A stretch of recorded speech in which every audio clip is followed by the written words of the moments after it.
রাজ্য সরকারের উদ্যোগে ও পশ্চিমবঙ্গ খাদি ও গ্রাম শিক্ষা পর্ষদের পক্ষ থেকে এই প্রথম নদিয়া জেলায় শুরু হলো খাদি মেলা। নদিয়ার কৃষ্ণনগর টাউন হল ময়দানে মঙ্গল প্রদীপ প্রজ্বলনের মধ্যে দিয়ে মেলার আনুষ্ঠানিক শুভ সূচনা করেন রাজ্যের মন্ত্রী উজ্জ্বল বিশ্বাস সহ জেলা শাসক এস অরুণ প্রসাদ ও নদিয়া জেলা পরিষদের সভাধিপতি তারান্নুম সুলতানা মীর সহ অন্যান্য বিশিষ্টজনেরা। এছাড়া উপস্থিত ছিলেন নাকাশীপাড়ার বিধায়ক কল্লোল খাঁ সহ নবদ্বীপ বিধানসভা কেন্দ্রের বিধায়ক তথা রাজ্যের প্রাক্তন মন্ত্রী পুণ্ডরীকাক্ষ সাহা ছাড়াও জেলার অন্যান্য তৃণমূল নেতৃত্ব। মহুয়া মৈত্র মহাশয়াকে এবারে আমরা বরণ করে নিচ্ছি। আবারও হাততালি আশা করব আপনাদের সকলের কাছ থেকে।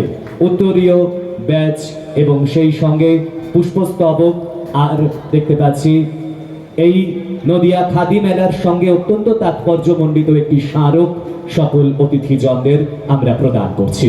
চলে আসি তারান্নুম সুলতানা মীর মহাশয়াকে। আজকের আরো একজন বিশেষ অতিথি নদিয়ার মাননীয় জেলা শাসক শ্রী এস অরুণ প্রসাদ IAS মহাশয়কে আমরা আরো একবার সবাই মিলে সজোরে করতালির মাধ্যমে এই মুহূর্তটিকে আরো সুন্দর করে তুলব। সুধী দর্শক মণ্ডলী, আপনাদের কাছ থেকে করতালি আশা করছি, বিপুল করতালি আশা করছি। মাননীয় জেলা শাসক শ্রী এস অরুণ প্রসাদ IAS মহাশয়কে আমরা বরণ করে নিলাম। সরকারি আধিকারিক এবং জনপ্রতিনিধিবৃন্দ আমাদের আমন্ত্রণ রক্ষা করে আজ মঞ্চে উপবিষ্ট আছেন।